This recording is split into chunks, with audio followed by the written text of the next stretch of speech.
dalam beragama itu nggak usah dipersulit, nggak usah mempersulit dalam beragama lah itu. Permudah saja dalam beragama itu. Karena agama itu yasiru wala tu'asiru. Permudahlah, jangan mempersulit.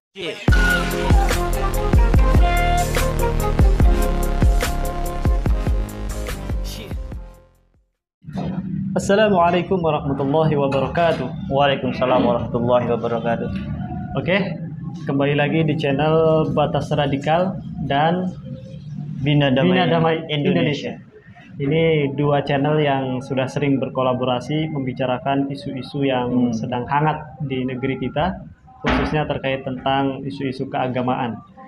Dan pada kesempatan ini tentu ada isu yang masih hangat dan terus juga diperbincangkan, yaitu tentang salah satu ustadz yang sedang populer di negeri kita, yaitu Buya Ar-Razi Hasyim. Kita tahu bahwa Buya Ar-Razi Hasyim sekarang ini muncul dengan pengajian-pengajiannya yang kontroversial ya. Ya, ini mungkin ada beberapa faktor, apakah dia punya latar belakang yang berbeda dengan kita atau ada faktor lain. Dan sekarang saya sudah ditemani dengan salah satu lulusan filsafat. Jadi kita berkolaborasi ini karena beliau ini satu jalur dengan Buya Ar-Razi. Apakah beliau ini punya pandangan khusus? Kenapa? Pertama, Buya Ar-Razi ini mulai kontroversial. Dan yang kedua, Buya Ar-Razi ini mulai di samping itu mulai diminati sama oleh banyak masyarakat. Sebenarnya di balik itu semua ini ada apa gitu? Gimana tanggapan Anda ini? Sebenarnya yang bertanya juga lebih mumpuni untuk menjawab sebenarnya. Karena kan sama-sama di UIN ya, jadi setidaknya paham lah. Ustadz Ridwan ini lebih memahami terkait dengan apa yang dibicarakan oleh Buya Ar-Razi sebenarnya. Sedikit lah. Gini, memang seseorang itu kalau sudah muncul di publik itu sudah pasti yang namanya pro dan kontra itu udah pasti. Apalagi di publik ya, yang artinya sudah secara nasional berapa juta kita masyarakat di Indonesia, ya kan? Bahkan di keluarga aja yang lingkup terkecil lah gitu. Itu sudah pasti ada kontroversi gitu loh. Artinya pandangan seseorang itu memang tidak selalu diterima oleh orang lain gitu.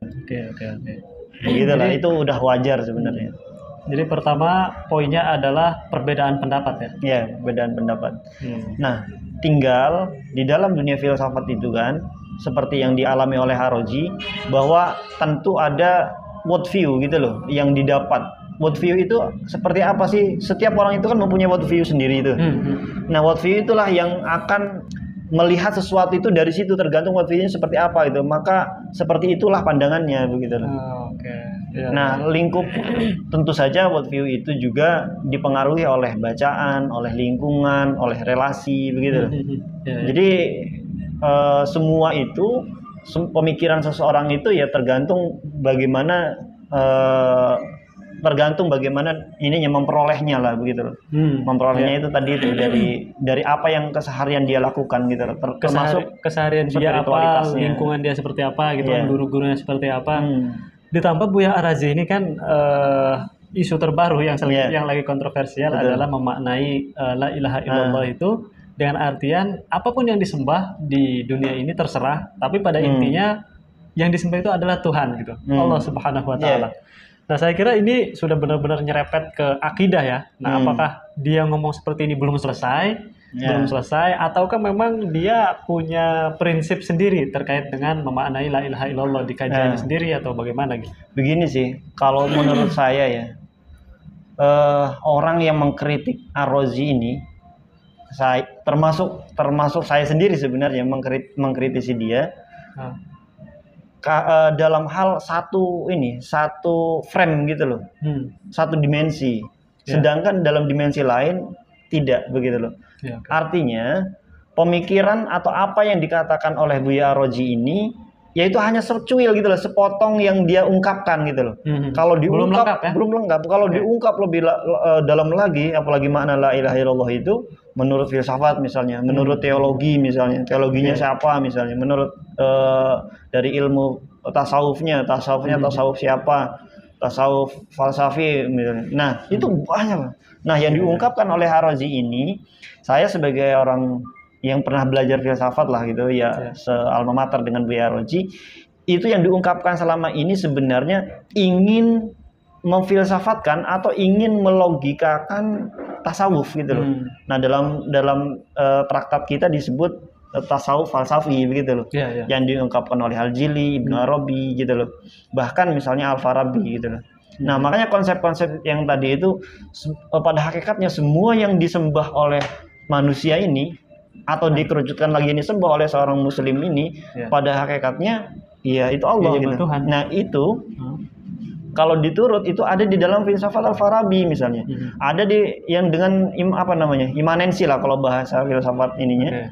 Ada juga misalnya Al-Jili atau As-Surawardi gitu loh dengan Israqiyahnya gitu loh. Ini Ibnu Arabi dengan Wahdatul Wujudnya gitu loh. Memang pada dasarnya semua yang ada di dunia ini, maksudnya bumi, langit dan seisinya ini merupakan imanensi dari sang cahaya gitu loh, sang Allah lah gitu loh.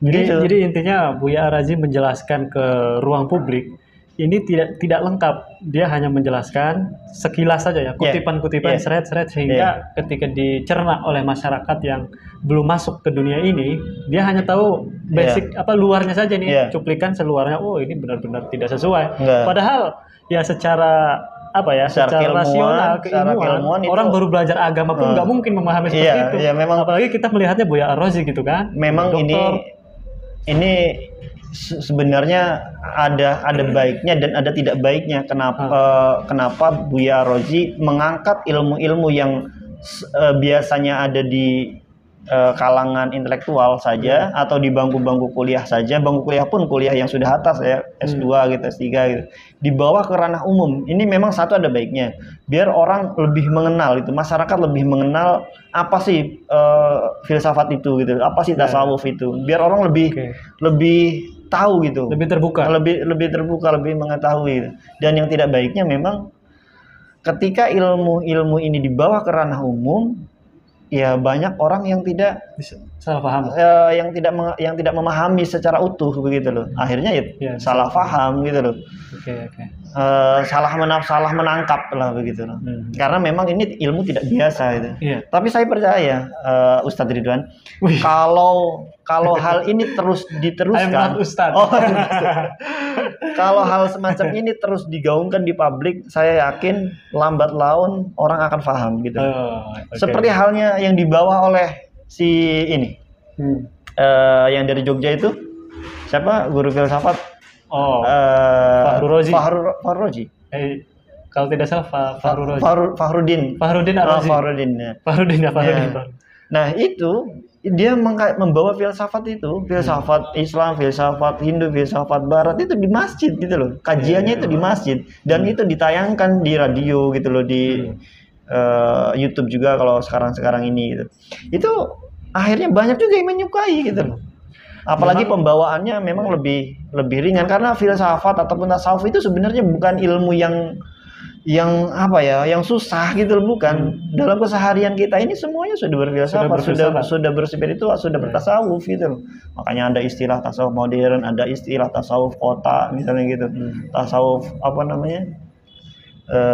yang tasawuf yang ada di dunia modern lah, yang ada di perkantoran gitu.